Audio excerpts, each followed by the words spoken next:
Hi hello sweeties, welcome to my story world. లేదురా 5 నిమిషాలు చిన్న పని రామ్మా అని సుప్రజ పిలవడంతో సావి భూమి వైపు చూసి రూమ్లోనే ఉండు, ఎక్కడికి వెళ్ళకు, నేను ఇప్పుడే వచ్చేస్తాను అని మరీ చెప్పి సావి సుప్రజతో కలిసి వెళ్ళింది. సావి వెళ్ళిన 5 నిమిషాలకి డోర్ కొట్టిన సౌండ్ వచ్చేసరికి భూమి లేచి డోర్ ఓపెన్ చేయడానికి వెళ్ళింది. డోర్ ఓపెన్ చేయగానే ఎదురుగా మేఘా కనిపించింది. నువ్వేంటిక్కడ అని భూమి అడిగింది. పక్కనే ఉన్న యమున, ఇది మరీ బాగుంది, మేఘా రూమ్ పైన కదా, మీలాగా నార్మల్ రూమ్ కాదు, తనది సూట్ రూమ్, కాకపోతే పంతులు పిలిస్తే వెళ్ళడానికి ఈజీగా ఉంటుందని ఇక్కడికి తీసుకొచ్చాను. పైగా ఉన్నారు కదా మీ అత్త పెద్దత్త, వాళ్ళిద్దరూ మీ ఇద్దరిని ఒకే దగ్గర ఉంచమని ఉచిత సలహా ఇచ్చారు. నలుగురిలో కాదంటే ఏం బాగుంటుంది, అందుకే మేఘా ఇక్కడికి తీసుకొచ్చాను. ఇద్దరూ ఇక్కడే ఉండండి పంతులు పిలిచే వరకు అని చెప్పి యమున వెళ్ళింది. భూమి ఏం మాట్లాడకుండా పగకి తప్పుకుంది.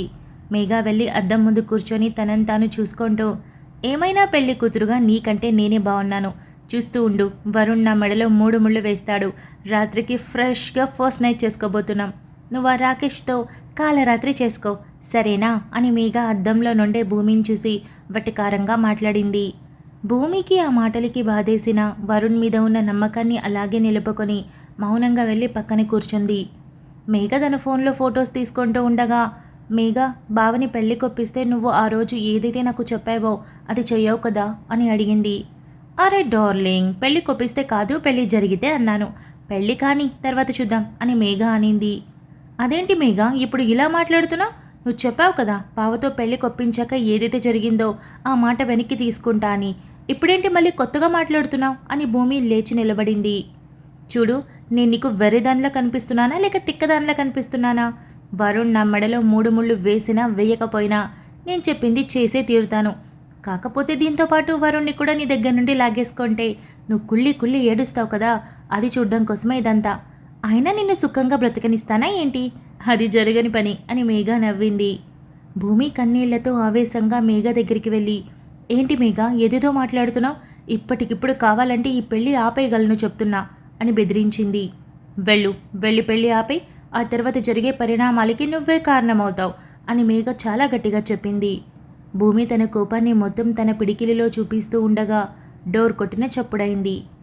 ఏంటి నన్ను చూస్తున్నావు, తలుపు కొడుతున్నారు, వెళ్ళి చూడు ఎవరో అని మేఘ తనంతాను అద్దంలో చూసుకుంటూ చెప్పింది. భూమి తన కంటి చివరన కారిన కన్నీరుని తుడుచుకొని డోర్ దగ్గరికి వెళ్ళి ఓపెన్ చేసింది. అక్కడికి ఒక చిన్న పాప వచ్చి నిలబడి ఉంది. భూమి డోర్ ఓపెన్ చేసి ఆ పాపని చూసి ఎవరు నువ్వు అని అడిగింది. నా పేరు స్వీటీ, అక్కడ అన్న నిన్ను రమ్మన్నాడు అని చెప్పింది. అన్ననా ఎవరు అని భూమి అర్థం కాక అడిగింది. పేరు అదేదో చెప్పాడే అని ఆలోచిస్తూ, హా వరుణ్ అని ఆ పాప చెప్పడంతో, అవునా ఎక్కడ చూపించు అని భూమి అడిగింది.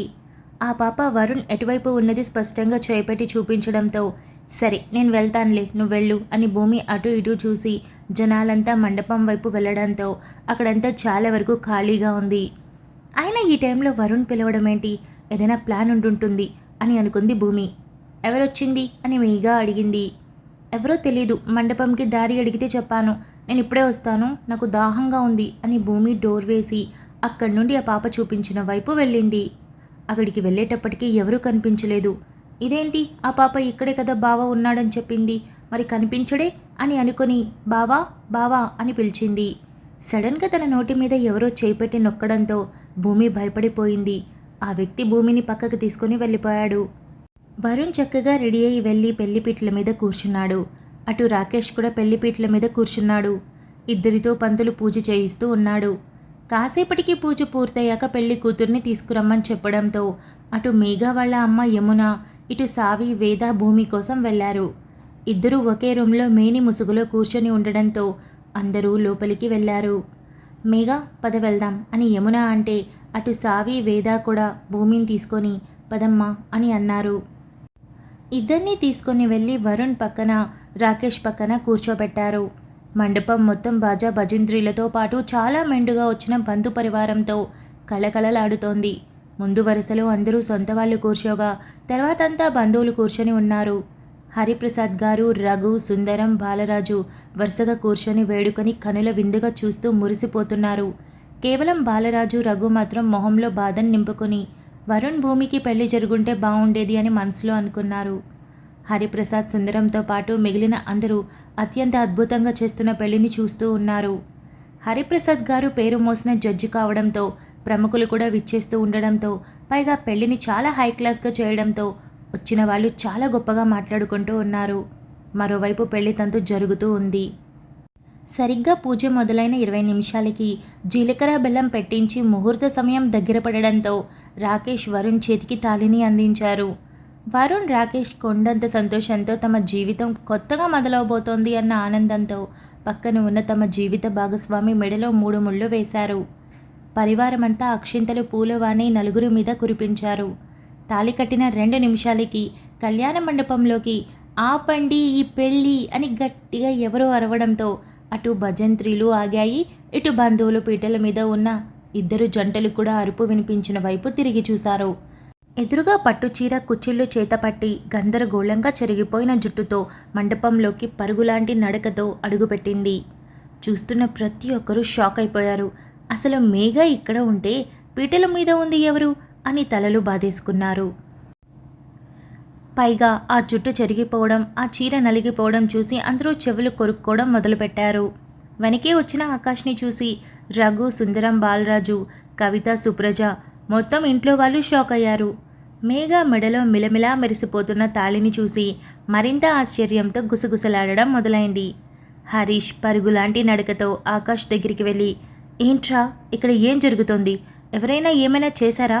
తన మెడలో తాళి కూడా ఉంది అని అర్థం కానితనంతో అడిగాడు. తన మెడలో తాళి కట్టింది నేనే అన్నయ్య అని ఆకాష్ చెప్పుకొచ్చాడు. ఆ మాటతో మరింత షాక్ అయి అసలు భూమి ఇక్కడ ఉంటే అక్కడ రాకేష్ పెళ్లి ఎలా జరిగింది అని ఆకాష్ షాక్ అయ్యాడు. వడివడిగా ముందుకు వెళ్ళి మేఘ భుజాన్ని పట్టుకొని తన వైపు తిప్పుకున్నాడు. తన ఎదురుగా ఉన్న మేఘాని చూసి తన తల 1000 ముక్కలైంది. కళ్ళు బైర్లు కమ్మాయి. అసలు అక్కడ ఏం జరుగుతుంది అన్నది అసలు అర్థం కాకుండా ఉండింది. సుప్రజ వేగంగా వెళ్ళి ఆకాష్ చెంప మీద గట్టిగా కొట్టి, నువ్వు తాళి కట్టావా? ఎందుకు తాళి కట్టావు? ఏం చేశావు అని కోపంగా అడిగింది. అందరికీ అసలేం అర్థం కాలేదు. మేఘ ఇక్కడ ఉంటే వరుణ్ పక్కన ఉన్నది ఎవరు అని గుసగుసలాడుతూ ఉండగా హరిప్రసాద్ గారు ముందుకొచ్చి, వరుణ్ నీ పక్కనున్న అమ్మాయి మీద ఉన్న మేని ముసుగుని పక్కకి అని అన్నాడు. వరుణ్ మేని ముసుగుని తల నుండి వేరు చేయగానే అక్కడ ఉన్న భూమిని చూసి అందరూ షాక్ అయ్యారు. మేఘ ఎదురు కనిపించిన భూమిని మండిపోతున్న కళ్ళతో చూస్తూ నిప్పులు చెరిగింది. మరి వరుణ్ పక్కన భూమి ఉంటే రాకేష్ పక్కన ఉన్నది ఎవరు అని హరిప్రసాద్ గారు అడిగారు. అలాగే రాకేష్ బంధువులు కూడా గట్టిగా అడిగారు. రాకేష్ మేని ముసుగుని తొలగించగానే అక్కడ ఉన్న సుస్మితను చూసి అందరూ నోర్లు వెళ్ళబెట్టారు. సుస్మిత వణికిపోతూ ఉండడంతో రాకేష్ తన చేయి పట్టుకొని నేరుగా తనని కిందకి తీసుకొచ్చి సుస్మిత అమ్మా నాన్న అలాగే తన అమ్మా నాన్న ముందు నిలబడి, సుస్మిత నేను ఒకరినొకరం ప్రేమించుకున్నాం. నాకు తెలిసే జరిగింది పెళ్ళి. నేను చాలా సంతోషంగా ఉన్నాను. సుస్మిత కూడా. మీరు జరిగిన దాన్ని మర్చిపోయి ఆశీర్వదించండి అని కాళ్ల మీద పడ్డారు. అయోమయంలో ఉన్న సుస్మిత, రాకేష్ తల్లిదండ్రులు ఇద్దరూ మరో అవకాశం లేకపోవడంతో ఇద్దరినే ఆశీర్వదించి పైకి లేపారు. వరుణ్ కూడా భూమి చేయి పట్టుకొని కిందికి తీసుకొచ్చి హరిప్రసాద్ గారి ముందు నిలబడి, ఈ పెళ్లి కూడా మా ఇష్ట ప్రకారమే జరిగింది అని 2 చేతులు జోడించాడు. నేను ఈ తాళి భూమి అనుకుని కట్టాను అని మేఘ మెడలో తాళి పట్టుకున్నాడు ఆకాష్. మేఘ ఆకాష్ వైపు తిరిగి, నేను భూమి కాదు మేఘ అని తల బాదుకున్నాను. నా నోరు కప్పెట్టావు, మరెలా మాట్లాడగలను? నా జీవితం నాశనం చేశావు. ఈ తాళి ఉంచుకోవడం నాకు ఇష్టం లేదు అని మరోవైపు తాని కూడా తాళిని పట్టుకుంది. ఇద్దరూ తాళిని తెంచాలి అని నిర్ణయించుకోవడంతో అప్పుడే ఒక చేయి మేఘ చంపని బలంగా తాకింది. మేఘ కళ్ళు బైర్లు కమ్మడంతో తేరుకొని తల కళ్ళు విదిలించుకొని కొట్టింది ఎవరని చూసింది. ఎదురుగా కవిత కనిపించింది. ఆంటీ అని మేఘ గట్టిగా అరిచింది. నోర్మొయ్, కట్టించుకున్న తాళిని తెంచడానికి పట్టుకుంటావా? అసలు ఆడపిల్లవేనా? ఈ సంస్కారమేనా మీ అమ్మ నీకు నేర్పింది? ఇక్కడ నాతో పాటు చాలామంది ఉన్నారు. ప్రతి ఒక్కరిని అడుగు. ఒక ఆడదానికి తాళి అనేది ఎంత ముఖ్యమో అలాంటి దానికి విలువ లేకుండా చేస్తావా? చంపేస్తాను. వదులా తాళిని, ముందు చెయ్యి వదులు అని గట్టిగా మాట్లాడడంతో మేఘాకి ఒక క్షణం కవితని చూసి భయం వేసి తాళిని చేతుల్లో నుండి వదిలేసింది. కవిత మాటలు అదే ప్రభావం ఆకాష్ మీద కూడా పడడంతో తాను కూడా తాళిని వదిలేశాడు. చూడు ఆకాష్, తెలిసి కట్టినా తెలియక కట్టినా తాళి కట్టాడు. నువ్వు అది ఉంచుకొని తీరాల్సిందే. తానే నీ భర్త. ఆకాష్, నీ భార్య కూడా మేఘానే.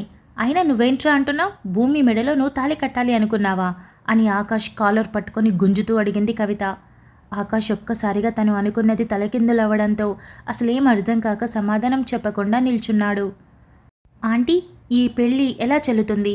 నేను గదిలో కూర్చుంటే నన్ను కిడ్నాప్ చేసి తీసుకుని వెళ్ళి బలవంతం చేయబోయాడు. నేను అడ్డుకోవడంతో నా మెడలో 3 ముళ్ళు వేశాడు. నాకు ఇష్టం లేకుండా జరిగింది పెళ్ళేనా అసలు అని మేఘ ఇష్టం వచ్చినట్టు గోల చేసింది. ఆ బంధు పరివారంలో మేఘ తరపున వచ్చిన ఒక పెద్దావిడ ముందుకొచ్చి, మేఘ తల్లి, తాళి ఎలా కట్టినా తాళేనమ్మా, దానికంటూ ఒక విలువ ఉంది. ఒక్కసారి 3 ముళ్ళు పడితే అతనే నీ భర్త అవుతాడు. కుదరదు, కాదు, కూడదు అంటే అది ఎక్కడ చెల్లదు. నేనేమీ పద్ధతులు చెప్పట్లేదు. మీ కాలం పిల్లలకి మీకు ఎలా చెప్పాలంటే ఇది కూడా ఒక లానే. ఎవరు తాళి కట్టినా అది పెళ్ళినే. దాని నుండి నువ్వు తప్పించుకోవాలంటే విడాకులు తీసుకోవాలి, కానీ ఇలా తాళి తెంచకూడదు. అలా చేస్తే నువ్వు తాళిని అవమానించినట్టే అని సున్నితంగా చెప్పింది. హరిప్రసాద్ గారు జడ్జి కావడంతో ఆయన కూడా ముందుకొచ్చి, మేఘా, ఎలా జరిగిందో ఏం జరిగిందో తెలియదు. అసలు ఈ పెళ్ళిళ్ళు ఎలా జరిగాయో అర్థం కావడం లేదు. కానీ పెళ్ళిళ్ళైతే జరిగాయి కదా, ఇక మీద ఆకాష్ నీ భర్త అని సూటిగా చెప్పాడు. నాన్న, కూతురికి న్యాయం చేయాల్సింది పోయి ఇలా మాట్లాడతావేంటి? ఎవడో ఒకడు నన్ను ఎత్తుకుపోయి తాళి కడితే అది పెళ్ళి ఎలా అవుతుంది? నాకు ఈ తాళి అక్కర్లేదు, ఈ పెళ్ళి అంతకన్నా అక్కర్లేదు అని అక్కడి నుండి వేగంగా వరుణ్ వైపు వెళ్ళి తన కాలర్ పట్టుకొని, ఇదంతా నువ్వే చేసావు కదూ, దీన్ని పెళ్లి చేసుకోవడానికి నన్ను మోసం చేసావు కదూ అని ఇష్టం వచ్చినట్టు మాట్లాడింది మేఘ. వరుణ్ మేఘ చేతుల్ని విసిరికొట్టి, చూడు, ఆడదానివని సైలెంట్గా ఉంటున్నాను. ఇష్టం వచ్చినట్టు మాట్లాడితే చూస్తూ ఊరుకోను. ఆకాష్ నీ మెడలో తాళి కడితే దానికి నన్నేం చేయమంటావు అని అడిగాడు. నువ్వే ఆకాష్ని నాకు తాళి కట్టమని పంపుంటావు. ఎందుకంటే భూమిని నువ్వు ప్రేమించావు కాబట్టి, పెళ్లి చేసుకోవాలి అనుకున్నావు కాబట్టి అని మేఘ విరుచుకుపడింది. చెయ్యి చూసావా ఎలా ఉందో? కొట్టనట్టు పళ్ళు రాలిపోతాయి. నీ నోటికి అడ్డు అదుపు అనేది ఏదీ ఉండదా? నేను ప్రేమించిన అమ్మాయిని పెళ్లి చేసుకోవడానికి మరో అమ్మాయి జీవితాన్ని బలి చేసే అంత దుర్మార్గుణ్ణి అస్సలు కాదు. అవును, నేను భూమిని ప్రేమించాను, కానీ తను నిన్ను పెళ్లి చేసుకోమని చెప్పింది కాబట్టి నేను ఈ పెళ్లికి ఒప్పుకున్నాను. నువ్వంటే ఏదో మోజుపడి లేదా నీ ఆస్తి చూసి ఇష్టపడి కాదు. కానీ పెళ్లికి 4 రోజుల ముందు తెలిసింది సుస్మిత, రాకేష్ ఒకరినొకరు ప్రేమించుకుంటున్నారని. వాళ్ళిద్దరిని కలపాలి అనుకున్నాను. అందుకే అక్కడి నుండి భూమిని తప్పించాను. నేను భూమి మాట విని నిన్నే పెళ్లి చేసుకోవాలనుకున్నాను. కానీ భూమిని కోడలుగా ఇమ్మని మా అమ్మ కోరింది.